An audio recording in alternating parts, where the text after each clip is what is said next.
Opo, dakilang Diyos sa mabanal, maraming salamat sa dakilang pagkakataon. Kalumos sa amin, buhay sa araw na to, nagsama-sama naman kami dito sa iyong bahay, sambahan, na sambahin ka at purin pasalamatan sa lahat kabutihan mo sa iyong buhay. Thank you so much, Lord, that you bless every part of the service. From Joyful Solim, the song, the choir, the print choirs, thank you so much for the sweet holy presence. Come down in our midst, Lord. Hallelujah. Thank you so much, Lord, that testimony that we hear from beloved brethren, the giver of tithes and offering, Lord.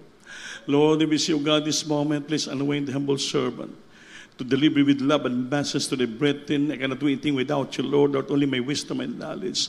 Unwind me, God. Hallelujah. Guide me, Lord. Hallelujah. I bind Satan, cast out hindrances. Hallelujah. In Jesus' name, to the first leading prayer of the pastor. In Jesus' name, amen. Praise the Lord. Everybody say, praise the Lord. Salamat sa ating Panginoon. First of all, the highest praise, glory, honor, thanksgiving, and majesty, only to our loving God, our Lord Savior. Give double honor and respect to our dearly beloved noble evangelist with the Salmidan time prophet of our loving God. And we always remember and cherish the blessed memories, precious teaching, beloved stand pastor, Lina Almeida, and all beloved children, and the whole blessed Almeida family. And I greet also my beloved wife, my children, my co-workers, my co-preachers, to all of you, my dearest brothers and sisters in Christ, sa lahat po ng mga webcast viewer natin sa buong daigdig. Hanggang ngayon sila po nanonood. Salamat sa ating Panginoon. God bless you so much po sa iyong panonood at sa ating mga bisita kung mayroon. Palakpakan po natin ang Diyos. Everybody say, praise the Lord.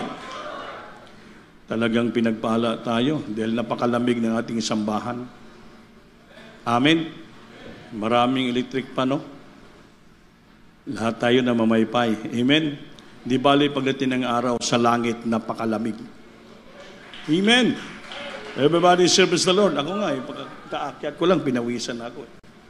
Sa sobrang init. Yan po ay bunga ng kainitan sa banal ng Espiritu. Kailangan maging mainit po lagi tayo maglingkod sa Diyos. Amen ba? Amen? Kaya naging matagumpay ang ating pag-celebrate ng 23rd the 23rd Victorious Talipol Peace Mission sa dako ng Manila. Talagang grabe ang revival. Amen? Amen? Ang ating dearly beloved pastor, talagang he's really a man of God, a prophet of God. Sa iyang sakripisyo doon sa dako ng Talipo, hulo, hindi po basta-basta po yun, mga minamahal. Kahit sinong leader of religion, faith, sa buong daigdig, sa bansang Pilipinas, wala nagagawa sa kanyang ginagawa. He's the only pastor, evangelist, na umakyat doon. Binuhis ang buhay, nagdala pa ng regalo doon, just to meet and preach the gospel to the Abusaya people, to pray the hostages, sa hostages, ang ating mga pastor lang. Kaya hindi pwede tayo mag-celebrate sa bawat taon, maminal yung victorious tagumpay ng mission na yan. Tawag nila mission impossible. Totoo po yun. Imposible na mission magtagumpay, pero ang Diyos natin, mapagtagumpay nga Diyos. Kompleto nakabalik ating mga pastor. Sila lahat na tilprewaryos pinagpala ng ating Panginoon. Kanina naman yung testimony ni Marie Chris, yung si Fernando Solon. Maganda rin yun para na naunawaan natin. Kaya marami naman mga prewaryo na ginawa na ng ating mahal na Panginoon. Iba-iba yung kamatayan nila. Pero ang tao talaga, pag dumating na sa age nga limit, talaga mamamatay talaga yon. Wala naman magbabato sa langit. Pero pinagpala tayo kung hanggang ngayon buhay tayo, pagbalik ng Diyos, kunin tayo rapture. Amen.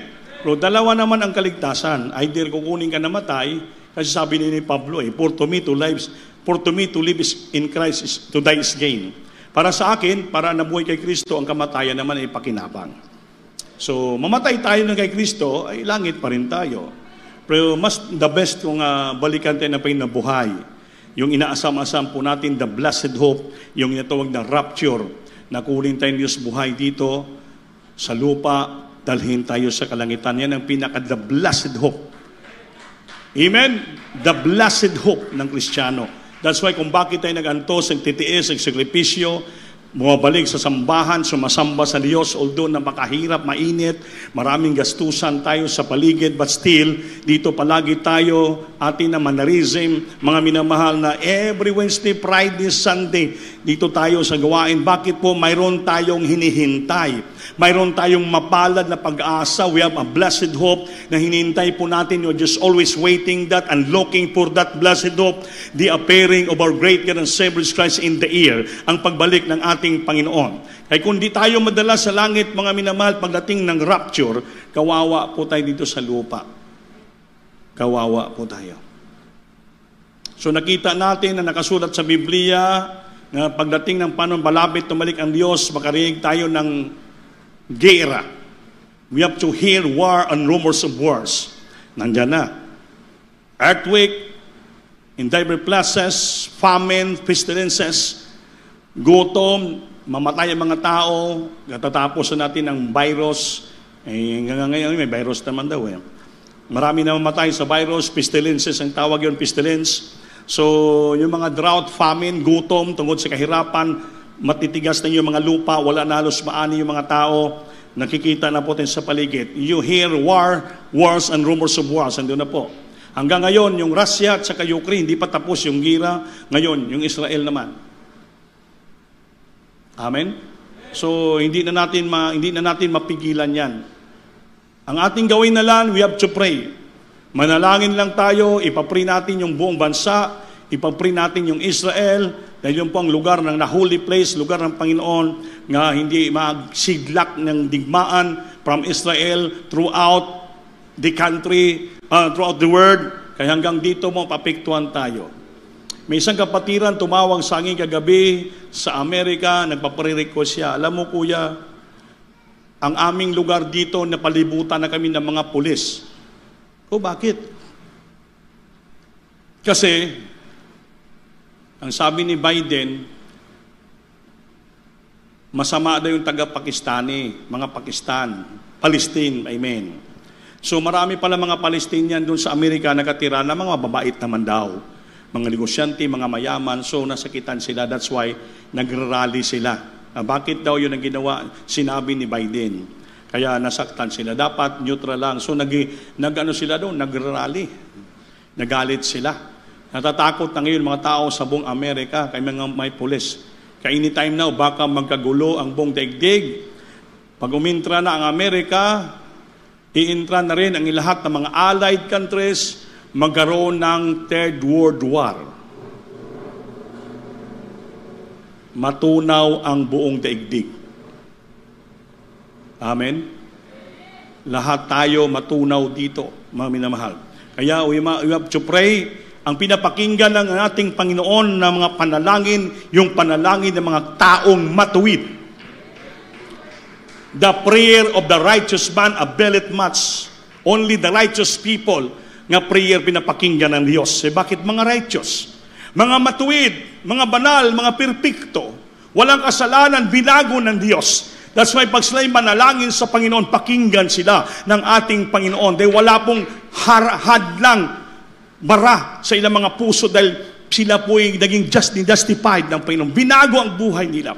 They called them righteous people. That's why the prayer of the righteous man availeth much. Apektibo, mga minamahal, sa unat dalangin ating dearly beloved pastor. Kaya pinagpala tayo sa Diyos mo Crusade dahil ang pastor natin hindi lamang ordinaryong pastor, kundi siya po'y propita, siya po'y man of God, apostles, the fivefold ministry na sa Kanya. Kaya nakita natin how the Holy Spirit, the power of God moves in our congregation. Even the foreigners, yung mga pastor, yung nasalita na Amerikano doon, yung si Pastor Granny, nag-istorya kami ng Beloved Teeth, alam nyo kuya, grabe. The wonderful moving of the Holy Spirit. Terrible. Alam mo kuya, yung si Granny, almost 100 outstation ng sakop sa Amerika. Napakaganda ng chapel, kuya. Napakayaman nila. Ngunit, siya mismong leader, wala siyang peace of mind. Depression, kuya. Depressed. May anxiety, hindi makatulog. Pero mayaman. Maraming sakop. Pastor. Pero how come na may anxiety, may depression, Hindi na maintindihan. Ngunit ang salita sa doon, mga minamahal, pagbaba ma, sabi niya doon, kabilang sulok, I am so blessed and revived today. I have seen much people praising the Lord. I feel the holy presence of God here in this place. I'm so revived. First time niya pa pumunta sa Pilipinas dahil ang Jesus mo crusade, dinadala ng ating ni Bishop Smith, dinadala ni Mr. Luke Smith, sa ibang bansa, mag-crusade sila. Dinadala nilang istorya ng Jesus mo crusade, history ng ating church, ng ating mga pastor. Kaya lahat ng mga pastor leaders throughout the world, naka-imprint na sa isipan nila, who is the Jesus mo crusade. Kaya nag-interest sila, first time to pumunta, sabi niya, grabe, dito lang pala na lugar, ma-revive tayo at ma-refresh. Purihin natin ang ating Panginoon. Yung taga-Kenya na pastor din, Pastor Pitugo ba yun? First time niya dumalo, narinig niya lang, kahit sa Kenya, sa Africa, what is the Jesus mo crusade? Ano ba ang nasa Jesus mo crusade? I want to see the really man of God. Nakita niya ating mga pastor, mga beloved sila, grabe sabi niya. Umiiyak sila. Umiiyak. Hindi na maintindihan ang naramdaman nila. Hindi na maintindihan. Sabi niya, kakaiba. Sa lahat ng mga churches throughout the world, na ikot daw nila, napakalaking churches. Sabi niya, iba ang taga-Jesus Miracle Crusade. Pinagpala po tayo ng Diyos, mga minamahal. Sabi ni Beloved, Kuya, sa February, marami pang pupunta dito, Kuya. Lahat na leaders, pupunta sila. Kaya gusto na masaksihan, ma-feel nila yung totoong presensya ng Diyos na kumikilos sa ating kongregasyon, mga minamahal. Sa ikalala, ma-convention nila, magagaling, mag-preach terribly, pero walang moving ng Holy Spirit. Dito nakita niya from children's choir, from finest single choir, youth choir, finest, sa lahat hanggang matapos. Jerusalem, terrible ang presensya, hindi matapos-tapos. Katulad din sa atin dito, bakit isang church lang tayo? Jesus Miracle Crusade International Ministry. Isa lang ang ating pastor. Only our beloved, dearly beloved pastor sa Almeida. Pinagpala tayo ng Diyos. Amen ba? Kaya yung pagkatawag sa atin, napaka-importante. The cost. What is the cost of discipleship? Ano ba yung cost? Ano ba yung halaga? Ano ba yung presyo? Gaano ba kahalaga ang presyo? The cost of our being a discipleship. Disciple. Ang disipulo, tayo po yung mga alagad. Inaralan ni Kristo, we are the follower of Christ, mga alagad po tayo, mga lingkod din ng Panginoon, mga anak tayo ng Diyos, because we are the follower of the teaching of the Lord. Ang tawag sa atin mga disciples. Sa mga, ano ba ang kahalagahan ng bilang disipulo? What is the cost of being a disciples? Napakaswerte natin. Amen? Naging disipulo tayo ni Kristo. Anong disipulo? Inaralan, tinuruan, tinuwid. Amen? Amen? Pinagtsagaan. Tagasunod tayo ni Kristo, kaya tayo naging disipulo ni Kristo. The apostles, tawag sa disciples of Christ. So, ang early church sa Kristiyano, they are called the disciples of Christ. Lahat sila inaralan, tinuruan ng ating Panginoon. So what is the cost of discipleship? Pakibasa muna ang John 8:31 up to 32.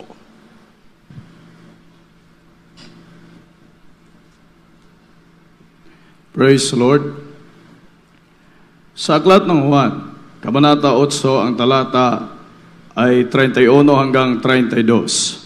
Sinabi nga ni Jesus sa mga Hudyong yaon na nagsisampalataya sa Kanya, kung kayo'y magsisipanatili sa aking salita, kung magkagayo'y tunay nga kayong mga alagad ko. 32. At inyong makilala ang katotohanan, at ang katotohanan ay magpapalaya sa inyo. Palakpakan po natin Diyos. Sabi dito sa ating binasa sa 8:31 ng John, if you continue in my word, then you are my disciples indeed. Kung ikaw po'y nagpapatuloy sa aking mga salita, ikaw po'y totoo na aking alagad. Amen? Amen? And then kung alagad ka na ng Panginoon, disciple, and you shall know the truth, and the truth shall make you free. Pag nagpatuloy ka sa salita ng Diyos, sa aral ni Kristo, ikaw po'y maging disciples. Maging disipulo ka ni Kristo. Yung kung disipulo ka na ni Kristo, malalaman mo ang katotohanan, at ang katotohanan magbigay sa iyo ng kalayaan. Amen ba? Ang katotohanan sa salita ng Diyos na pinapangaral. Then, the truth shall set you free. The truth shall set us free. Ang katotohanan sa salita na pinapangaral sa Biblia natin, dearly beloved pastor, sa lahat ng mga preachers, ito po ang magpapalaya sa atin. Set you free, and the truth shall set you free. Ano yun? Ang katotohanan sa salita ng Diyos magpapalaya sa atin. Di ba napalaya po tayo? Napalaya po tayo, we have so been set free from the bondage of sin, first of all. Bondage of sin, gapos ng kasalanan, then gapos ng karamdaman, gapos ng bisyo, gapos ng problema, demons of anxiety, fear, and depression, lahat, kahirapan, tayo po'y napalaya dyan, di ba? Sinong napalaya? Hindi mo kumakainin. Sinong napalaya? Napalaya ng patotohanan. Lahat tayo pinalaya ng katotohanan dahil si Kristo ang katotohanan, ang salita niya ay totoo. Na pinangaral ating beloved pastor, so totoong-totoo ng ating mahal pastor, propeta ng Diyos, sugo ng Diyos. Bakit? Yung salita ng Diyos sa kanyang pinapangaral sa atin, mayroon kapangyarihan at mayroon katotohanan. Kaya napalaya po tayo. Hindi puro istorya lang, not in words but in power. May kapangyarihan. That's why yung mga foreigner, mga Amerikano, sa unang panahon, pagsabing Amerikano, pagsabing Australiano, Japanese pastor, minister, yung mga Pilipinong pastor, lahat sila gano'n, no? Para mga aso, sinutsuron sa puwet, dahil ang isip nila, bibigyan ng dollar, bibigyan ng pera, lahat gano'n. Sunod-sunuran sila. Kaya ibang mga pastor, ginegosyo ang mga churches. Ang ilang church, 10 lang. Pupunta sila doon sa mga malalaming tao, picturean nila, picturean. Isin sa mga Amerikano, isin sa mga pastor sa unang panahon. Sabi na, oy, missionary, Mr. Missionary, this is our church. Di makita ng Amerikano, uy, napakarami ng membro. So magpadala ng dollar, magpadala ng every month, gabi pinapadalhan, tuwang-tuwa yung mga pastor. Kaya ngayon, iba na, in our time, iba na. Sila nang pumupunta sa ating church. Sila na doon ang lumuluhod-luhod, sila nang nalukso-lukso, napapapawis sa kapababling. Bakit? Nakita nila paano kumikilos ang Diyos sa ating kongregasyon. Sila'y nagsasaludo, nagpapakumbaba sila. The honor of beloved pastor, because they know that our beloved pastor is a prophet of God. Naniwala sila nga itong church, Diyos mo ko said, this is the true church of the living God.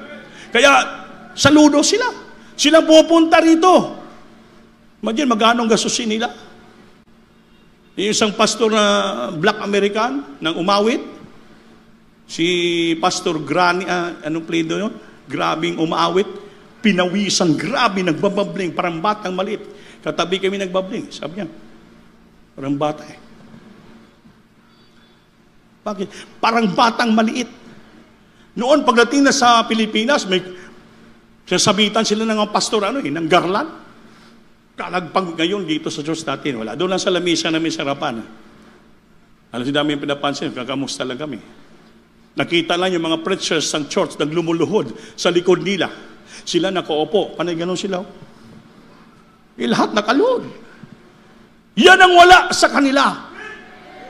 Nakadikwatro sa simbahan. Pero magaling mag-preach. Dito sa Bukosay, ang turo natin mga pastor, ang mga preacher dito hindi nag-eskwela ng Bible School. Ang puhunan, prayer and fasting, pataam habang pagpupuri, lumuluhod. Mga humble, nangailangan sila inquire the presence, anointing of God. Hindi silang mamayabang. Nakita nila, sila mga graduate of Bible School, mga graduate of Divinity, the Bible, terribly, kabisado ang Biblia, cover to cover, magaling magsalita. pero may mga depression, may mga problema, may mga karamdaman. Hallelujah, wala nagmumumbang ng Spirit. Terrible. Minsan hinahawakan pa siya ng mga mafia sa ibang bansa, mga minahal. Ngunit tayo dito, hallelujah, ang umahawak sa atin walang iba, ang banal ng Espiritu, ang kapangyarihan ng Diyos. Binago tayo, pinagpala tayo ng Panginoon. Simpleng tao lang tayo, pero puno tayo ng presensya ng ating Panginoon. Puno tayo ng patotoo galing sa Diyos. Puno tayo sa pagpupuri. Puno tayo sa kaalaman ng salita ng Diyos. Simple lang tayo. So tayo pinagpapala sa lahat ng pinagpapala. Bakit po? Itinuro ng malpastor natin ang salita ng Diyos. Naging totoong disipulo po tayo ng Panginoon. At ang salita na ito ng Diyos sa totohanan, ito pong nagpalaya sa atin lahat. Napakaswerte natin, pinagpapala tayo ng Diyos. If you can continue in my word, then you are my disciples. Indeed. And you shall know the truth, and the truth shall set you free. Amen ba? At dahil pinalaya tayo ng katotohanan, salita ng Diyos, nag-umpisa na tayo po ay nakapag-glorify sa Panginoon. Nakapagpuri na po tayo. We glorify the Father. At tayo po'y nagkaroon ng bunga. Namunga na po tayo. Amen? Kaya kung hindi ka namumunga na Kristiyano, hindi ka maging totoong disipulo. Magiginig ba kayo? John 15:8, here in my Father glorified, that we bear much fruit, so shall ye be my disciples. Basahin natin. Praise the Lord. Sa Aklat ng Juan, Kabanata 15, ang talata ay 8. Sa ganito'y lumulahati ang aking Ama, na kayo'y magsipagbunga ng marami, at gayon kayo'y maging aking mga alagad. Palakpakan po natin Diyos. So naging isip na palaya tayo ng katotohanan, kaya natutuwa ang ating Ama sa langit. Amen? Natutuwa, nag-glorify siya. Napaluguran natin ang Ama sa langit dahil tayo dito ay nagbubunga, maraming bunga na tayo. At dahil kayo nagmumunga tayo po ay mga totoong disipulo ng Panginoon. Ibig sabihin yung aral, yung turo ay pinamumuhay natin. Namunga tayo. Anong bunga? Namunga tayo ng mabuting gawa. Our life was changed. Nagkaroon ng bunga. Anong bunga? Magandang gawa. Di namumunga pa tayo ng mga kaluluwa. May dala pa tayo ng mga bunga, mga kaluluwa, dala natin sa paanan ng ating Panginoon. So, herein my Father glorified. Nag-glorified, natutuwa ang Panginoon na himaya siya kung sa Bisaya. Because that we bear much fruit. Dahil kayo ay namunga ng maraming bunga, so shall be my disciples. Kaya naging totoo tayong disipulo ng ating Panginoon. Kaya kung hindi ka pa namunga, mamunga ka na. Amen? Mamunga ka na para maging disipulo ka ng Panginoon. Ibig sabihin yung aral ng Diyos, yung tinuturo sa atin na katotohanan, pinamumuhay na natin. Amen? Inaaral na natin, pina-apply na natin sa buhay. Kaya sabi ng Diyos, natutuwa ang Panginoon. Nalulugod ang ating Panginoon. Namunga tayo ng mga maraming bunga. And then tayo po itawagin totoong disipulo ng ating Panginoon. Palakpakan po natin Diyos. Amen ba? Kaya pag disipulo ka na ng ating Panginoon, magpatuloy ka maglingkod sa Diyos. Darating din kasi pag disipulo ka na, darating yung mga pagsubok Darating yan. Iba-ibang klaseng pagsubok, sinusubok yung mga disciples. Susubukin tayo. Kaya yung mga pagsubok, ang tawag yung mga crosses. Cross yung darating sa buhay natin. Nga dapat pasanin natin itong mga cross na to. Iba-ibang cross na mga dumating sa buhay natin. Minsan, tayo, ang cross natin ating asawa. Ang cross natin ating bana. Ang cross natin ating mga anak. Yung cross natin ating mga kamag-anak. Yung cross natin ating mga kapitbahay. Yung cross natin ating ang kapwa Kristiyano. Amen? Maraming cross na dinadala tayo. Minsan ang cross natin, yung ating bulsa sa kahirapan. Yung cross natin, minsan, yung Hindi tayo mag-iintindihan sa pamilya. That is their crosses. Eh sabi ng Biblia, ang hindi daw magpasan ng cross niya araw-araw, hindi siya maging karapat-dapat sa ating mahal na Panginoon. Tandaan natin, sabi ng mga pastor, ang daan papuntang langit, hindi po puno lamang sa ito. Spawns of roses, but maraming beds of roses. Maraming tunok. Amen? May mga tunok. Matunog ka. Yan ang mga cross natin. Ngunit ang mga cross na yan, dapat pasanin po natin. Pasanon po natin yan. Lukduhon natin yan. Patuloy tayo. Kaya sabi nila, if you continue in my word, you shall be my disciples. Amen. Hindi mo pasanin yon, hindi ka magpatuloy, hindi ka disipulo ng Diyos. Hindi ka disipulo ng Diyos, hindi ka namumunga, hindi ka karapat-dapat sa ating mahal na Panginoon. Pakibasa. John chapter 15 verse 38.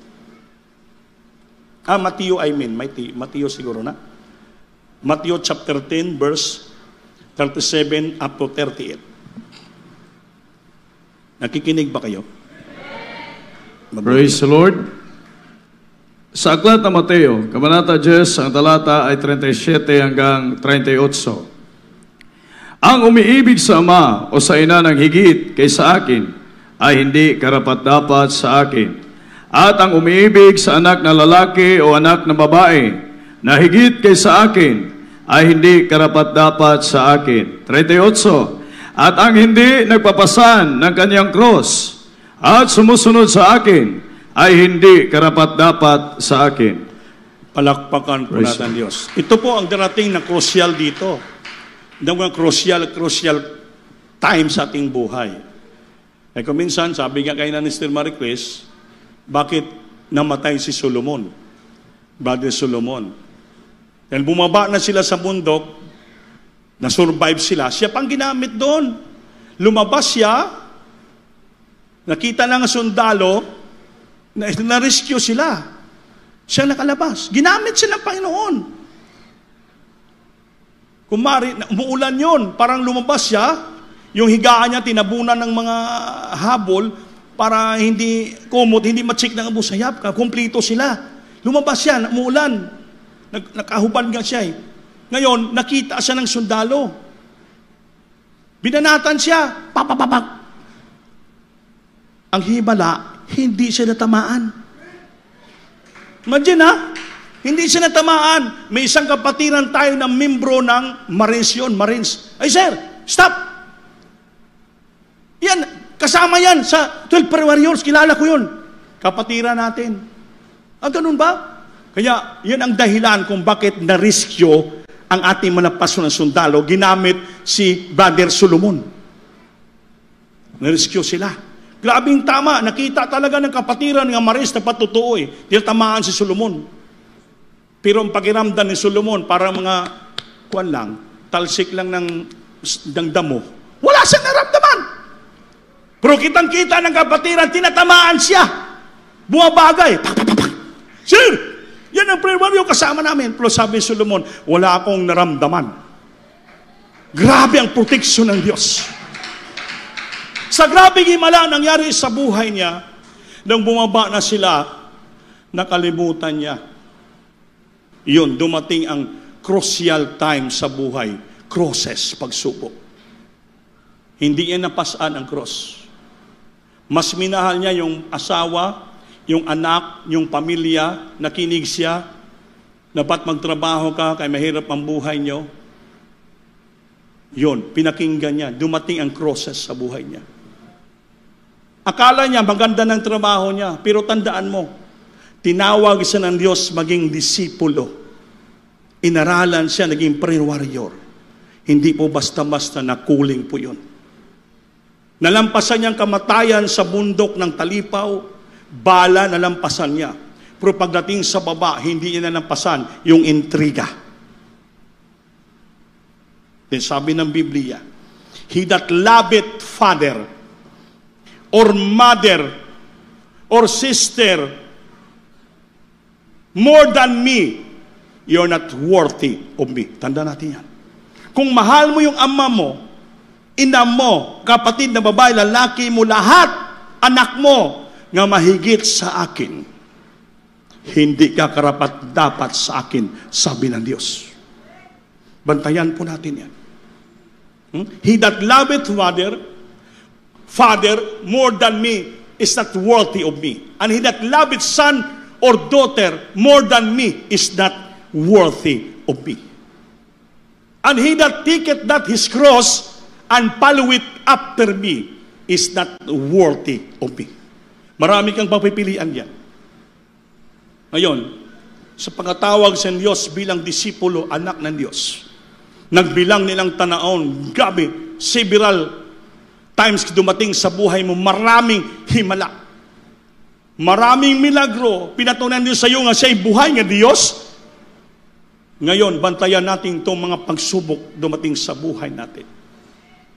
Ibaylo mo ba yung himala, milagro nakita mo, kaligtasan mo, dahil sa alok ng tatay mo, sa alok ng nanay mo, sa alok ng mga kapatid mo, sa alok ng mga kamag-anak mo, talikuran mo, bayaan mo ang pagkatinawag mo. Bantayan natin. Sabi ng Biblia, ang sino mang hindi magpasa ng kanyang cross at sumunod sa akin, hindi siya karapat-dapat sa akin. Yun ang nangyari kay Brother Solomon. Sinayang niya ang pagkatawag sa Diyos being prayer warrior. Kasama naman na pastor sa Talipa, Hulo-Sulo. 3 months doon. Balakan yun, hindi tumalab. Walang tumalab. Hanggang naligtas sila. Pero sa intriga, tumalab, natablan siya. Just because of money. Pira lang. Kaya delikado yung kwarta. The love of money is the root of all evil. Ang pag-ibig sa salapi, ugat sa lahat na kadimunyuhan.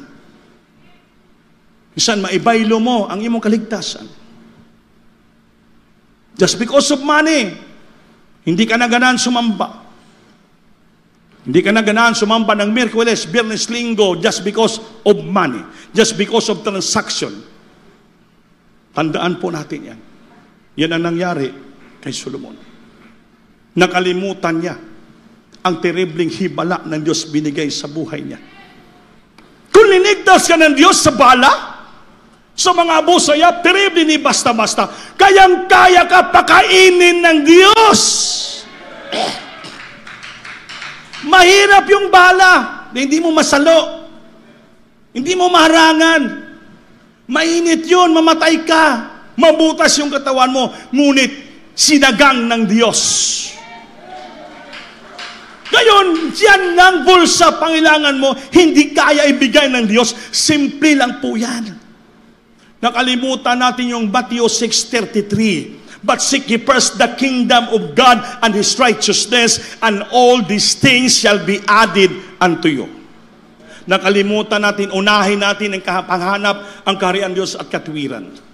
At ang lahat ng bagay, and all these things, may is yung things, lahat, and all pa, plural, these things, lahat, shall be added unto you. Hindi pa kaya ng supply ng Diyos yan. Yung cancer natin, pinagaling. Yung leukemia natin, pinagaling. Yung kitong natin, pinagaling. Eh, mahirap yun. Maubos pa yung kwarta mo sa ospital. Hindi pa. Wala pa sigurado na gumaling ka. Pero sa Diyos, pinagaling tayo. Dahil Diyos ating milagroso. May nakalimutan na natin sa bahay ng Diyos. Nakalimutan just because of alok sa money. Yung nakalimutan ng versikulo, isang matagal ng Kristiyano, makalimutan natin, ibiburya natin in Matthew 6:33. But seek ye first, una mong hanapin ang kaharian ng Diyos at ang niyang katuwiran, at ang lahat ng bagay idaragdag ng Diyos sa iyo. Hindi ka bibigyan kay meron ka na, dagdagan, idaragdag ng Diyos. Dugangan niya, dagdagan. Di siyempre, marami na yun. Mapupuno na, mayaman ka na. Pero minsan di ka yayaman. Bakit? Kasi kinukulangan mo ang serbisyo mo sa Diyos. Kinukulangan mong paghanap mo ng kaharian at katuwiran ng Diyos. Nakakalimutan yung bersikulo. Yan nangyari kay Solomon. Maganda ng buhay, magandang trabaho. Napakinggan yung alok. Ano nangyari?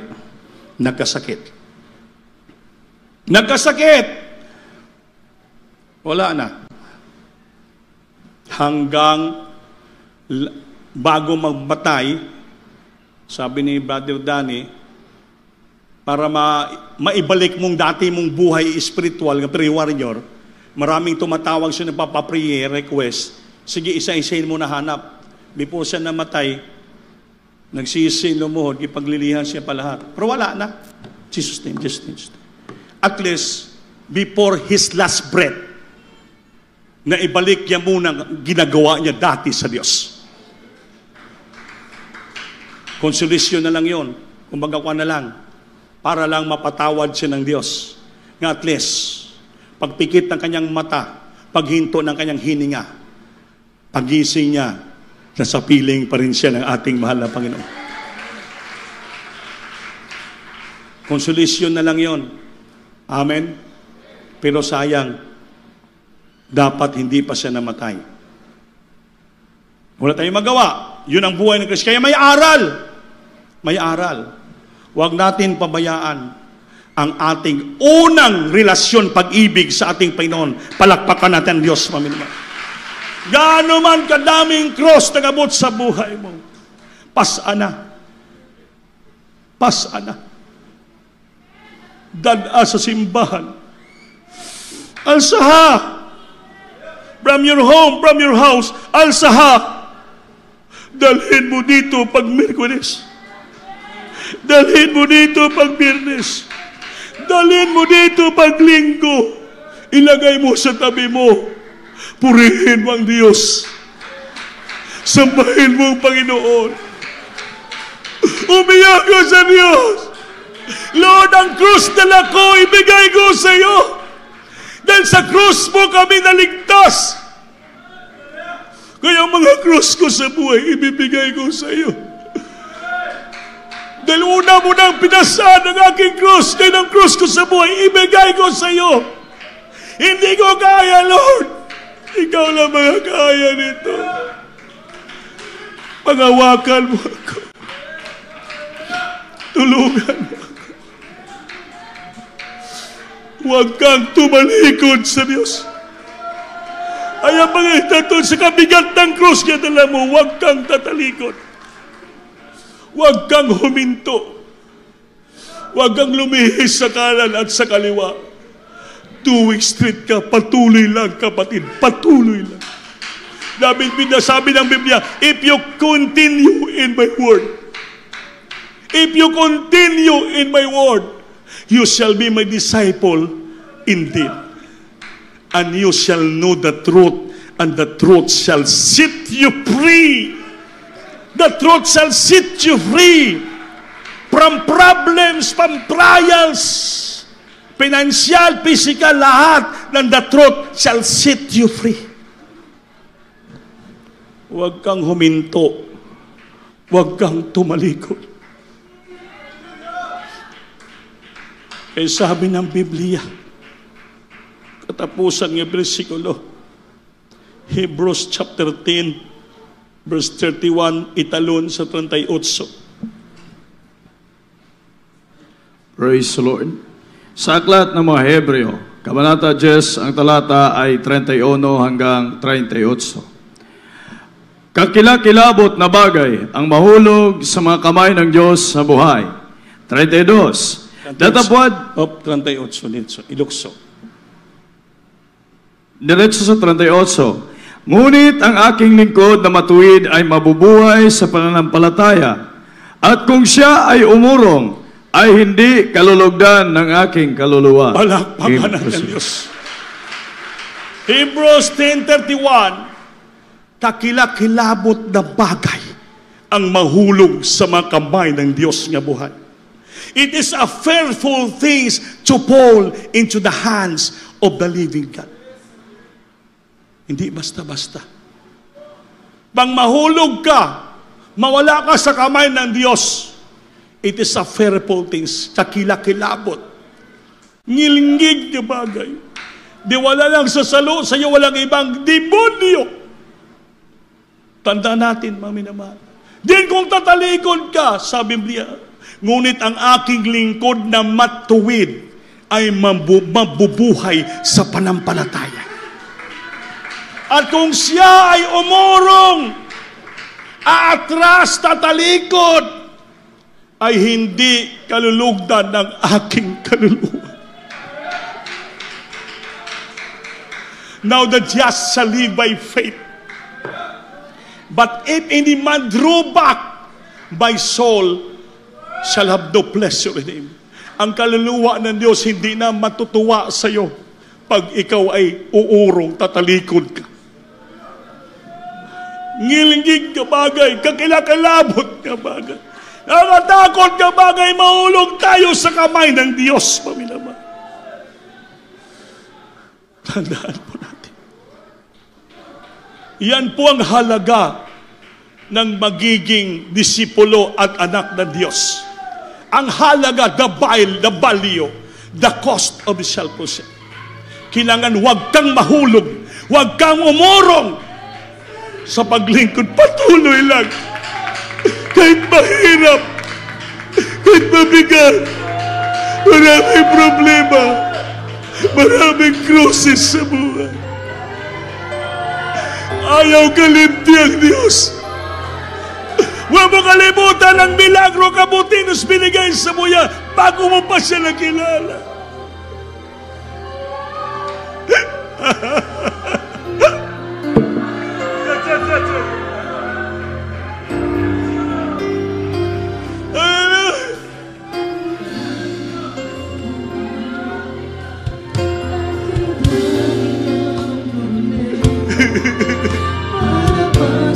Singgit mo.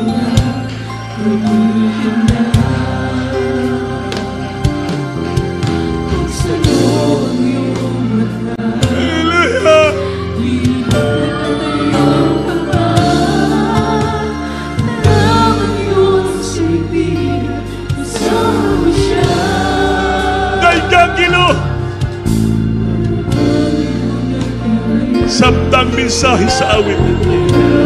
Unawain natin ang mensahe ng awiting ito. Itaas yung kamay, concentrate ka. Damahin mong presensya ng Diyos.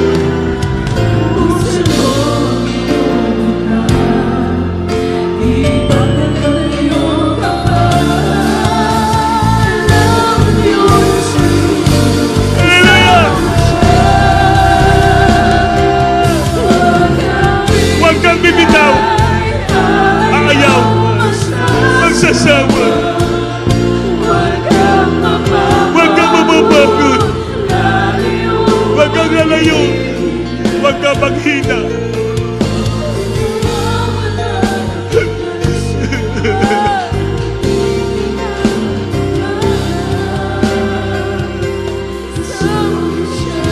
Kasama natin ang Panginoon.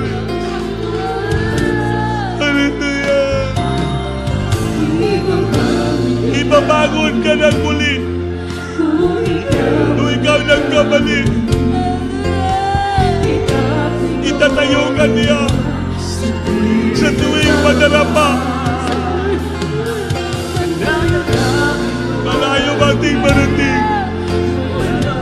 Wala ka nang babalikan. Kaya mo, kaibigan, kasama ng David.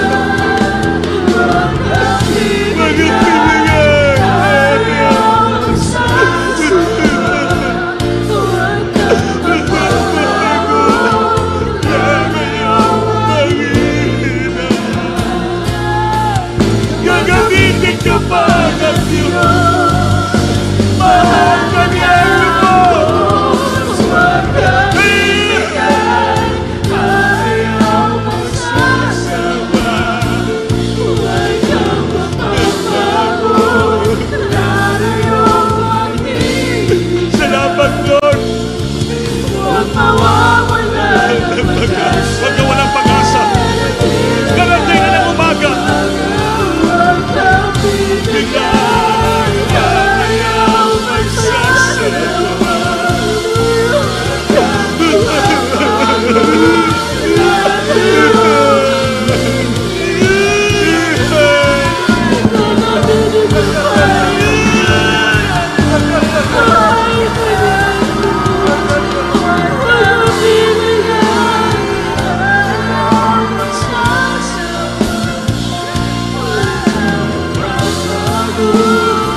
bibigay, ayaw magsasawa.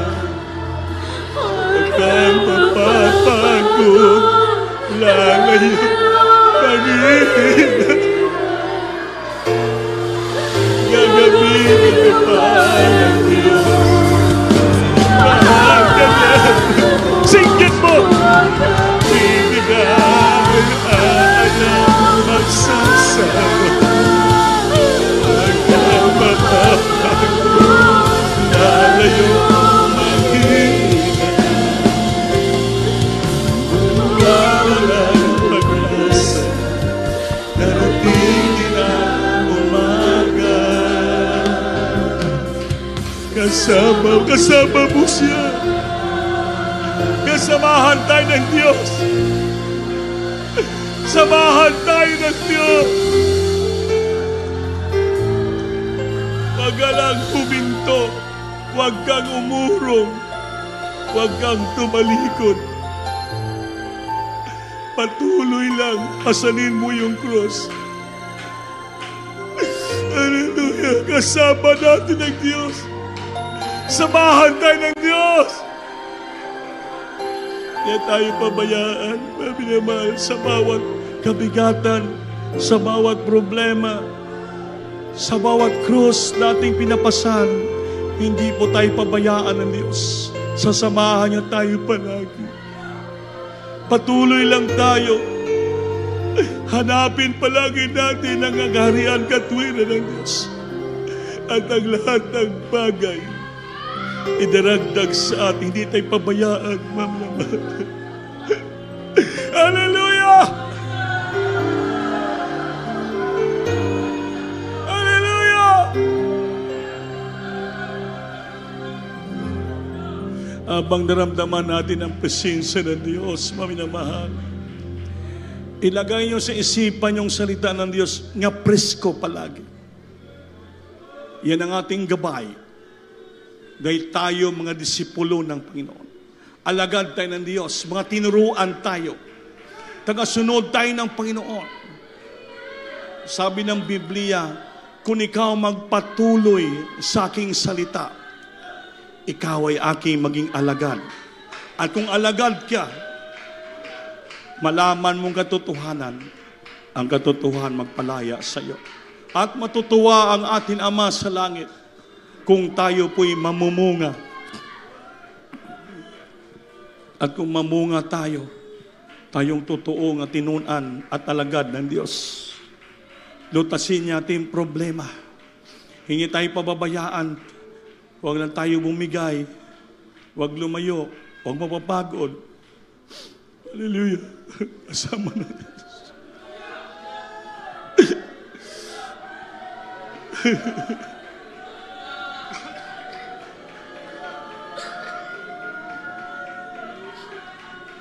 Sa mga oras na to, ibigay natin ang ating cross sa Kanya. Lahat ating kabigatan, lahat na cross, sabihin natin sa Kanya. Ipapasaan natin sa Panginoon. Hindi natin kaya, ngunit ang ating Panginoon kaya niya. Kaya niyang pasanin ang ating mga cross. Sabihin mo isa-isa ang iyong krus sa Panginoon sa oras na ito.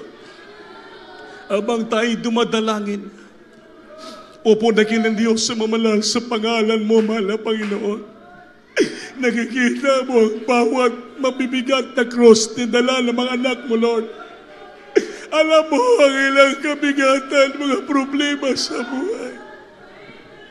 Karamdaman man sa pisikal, problema man sa pamilya, problema man sa financial, material, alam mo yun, Lord.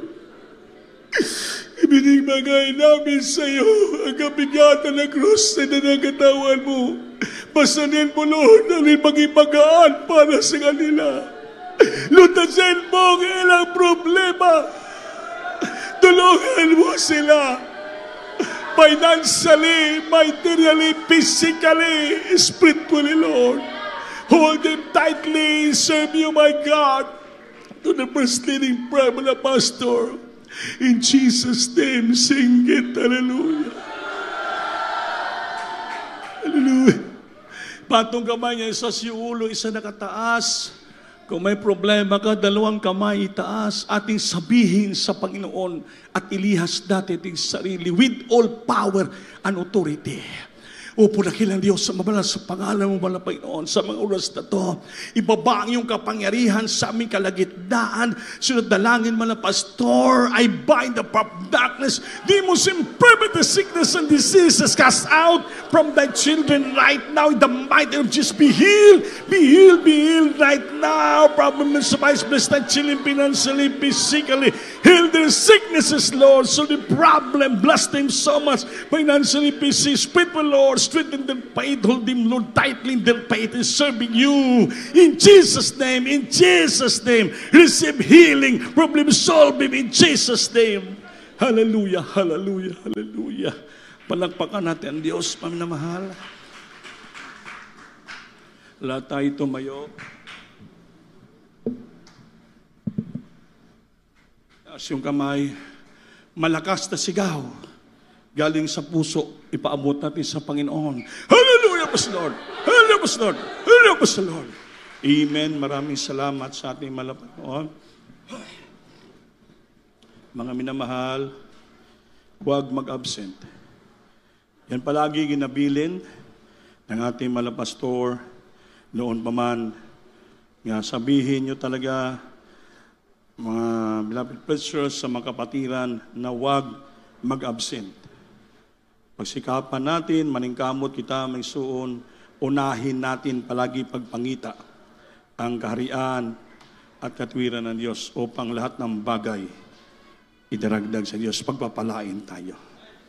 He grant the desires of our heart if we seek Him always first in our life. So mag-pray tayo sa ating mga special bupiring. Mga minamahal, opo dakilang Diyos, maraming salamat sa dakilang pag-ibig, habag mo sa aming buhay, Lord. Sa lahat ng kapatiran, hindi nagsasawa sa pagbibigay, tulong sa ilang pag-ibig, sa iyong gawain, a special ka blessing, pagkalubos sa ila. Sa dalangin namin, dearly Pastor, Lord, return the blessing to them, God, financially, physically, spiritual, Lord, in Jesus' name, amen. Pastor Lord, hallelujah.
Pala.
tagaan na ba kamutan ng sobre? Kisa pa'y wala makadawat og sobre. Sobre para sa pledges sa ating anniversary nga darating, December 17.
To ang beloved Brother Alvin Agan, ating closing prayer. Manintog tayong soon. Praise the Lord. Hallelujah. God bless you po, beloved Lord and Preacher Kuya Andy Binyas. Tayo po'y manalangin, minamahal. Hallelujah. Labing halang doon at banal na Diyos, mapagpalang Ama, sa pangalan mo, mahal na Panginoong Kristo, sa oras na ito, mahal na Panginoon. Kami po'y nagpapasalamat sa iyo, Diyos, na iyong pagkikuban, nagnubay at gabay, sa iyong banal na gawain, simula sa pag-umpisa, sa mga pag-awitan, Jerusalem, sa mga testimonyo naming napakinggan, mahal na Panginoon. Marami pong salamat sa paglagis mo, sa mga pag-awitan ng beloved choir. Hallelujah, magiging sa pagpasabot, sa pagbibigay. Salamat, O Diyos, at higit sa lahat, sa iyong banal na salita naming napakinggan sa oras na ito. Ito po'y mananahan sa aming puso hanggang sa araw na iyong pagbalik, mahal na Panginoon. Patuloy mo kaming panghawakan. At sa oras na ito, mahal na pag-ingatan mo ang lahat ng mga kapatiran sa kanilang pag-uwi, sa kanilang matahanan, ihatid mo na puno sa kagalakan, sa puso at isipan, at ibalik mo kami sa araw ng palagtipon ng mga banal. Hallelujah! Dalay ko ka sa walay katapusan. Sa pangalan ni Jesus, ito pong lahat, pagpasalamat in the mighty name of Jesus. Hallelujah!